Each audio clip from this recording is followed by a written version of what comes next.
Şu günler Mart ewtini howanyň aşa gylmagy bilen ýogalýan adamlaryň sany köpelli diýip yerli habarçy habar berýär. Bayramaly etrawynaky Hoca Ýusup baba onumçylygyny soňky ömrüniň dogamyny adatdaky günler bilen deňeşdirilenine has köp adam jaýlandy. Mundan bir ay öňem beýle agramçylyk ýokdy diýip radionyň söhbetdeşleri aýdýar. Olaryň sözlerine görä soňky wagtlar diňe bir onumçylykda her gün 10 adam jaýlanýar. Ýoğlanlaryň içinde ýaşy ýaňy 50-den 40-dan geçen adamlarym bar. Oğlarymyz şu günler gaty agramçylyk her gün 2 adam aýrylýar. Adamlar ysy howa çydamany ölýär diýip anonimlik şertine gurlaşan ýaşaýjy aýtdy.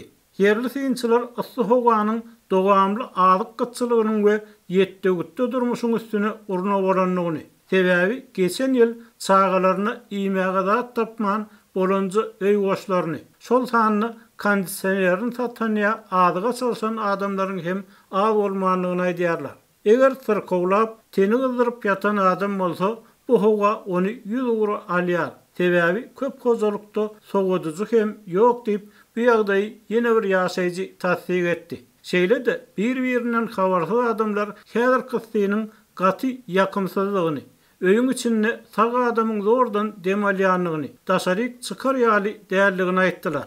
Ýöne bir kondisionerli hojalyklaryň hedil edip oturanlygyny asla aňlatmaýar.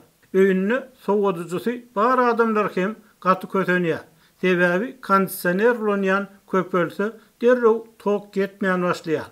Köplenç transformatorlar hatardan çykýar diýip habarçy meseleniň diňe ilatyň garyplygyna hem däldigini, eýtem infrastrukturanyň hem ýagdaýlygyny belledi. Onun sözlerine göre owa ýerlerini kenidem Sowet döwrüniň köni bir eýýam çalşylmaly edilen transformatorlar ulanylýar.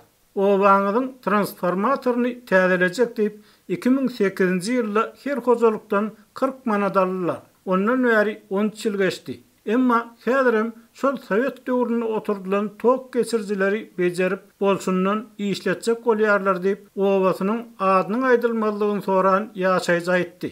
Tok etmese diňe kondisioner däl, haladilnik hem ulanyp bolmaýar. Onsoň adamlar bar haken tok köpeldi zulanýar. Bu bolsa öwgedegine transformatorlary agram salýar we olaryň hatardan çykmagyna alyp gelýär diýip yerli hünärmen ýagdaýy düşünürdi. Hünärmen bu kynçylyklaryň ulak wagt bäri dowam edýänligini, emma häkimetleriň olary düzeltmek üçin alada etmeýänligini hem sözüne goşdy. Odalam iýjegimiz gaýgydy. Bu hem üstesine adamlary gathylaga edýär diýip radionyň söhbetdeşi öz goňşusynyň ýok bolmadygyndan öňgören horluklaryny görüň berdi. Pahir her gün ýerden köçe çykyp ulagyny kire edip çağalaryny ekleýärdi. 2 güniň öýüne zordan geldi. Ulagynyň içinde çağalar hem bardy. Çörek aljak bolup çağalaryny günegden maşyna garaşdyryp nowata durupdyr. Akşam aýagy gyldyryp hastahana düşdi. İçinden ýalyn geçipdir. Elini derman almaga da puly ýok. Garnaşlary dermanyna kömek etdi. Pahir özü hem ýagdaýym gowy däl. Şu ýurtda maşynyň aýnalaryny garaldyp günden gorunmak hem ruhsat beren oklar diýip goňşularynyň ýanyna beýrenli we ertesi aradan çykdy. Inni onuň aýaly hastahanada bejer galyp ýatyr. Hosarlary bolsa öýünde oturup ýas tutýarlar diýip adynyň aýdylmalygyny soran ýaşaýjy gurrun berdi. Howa maglumatyna görä ertir marda howanyň ılgyny 55 gradusga çenli ýeter öýdülýär. Lukmanlar ir saat 9-dan akşam saat 8-e çenli öýden çykmalygy maslahat berýärler. Emma adamlar meýdanyny işlemäge mezur bolýar we öňkü ýyllaryň tejribelerinden belli bolşuna görä Türkmenistanyny asy howa zerarly ölen adamlar barada statistik maglumat çap edilmeýär.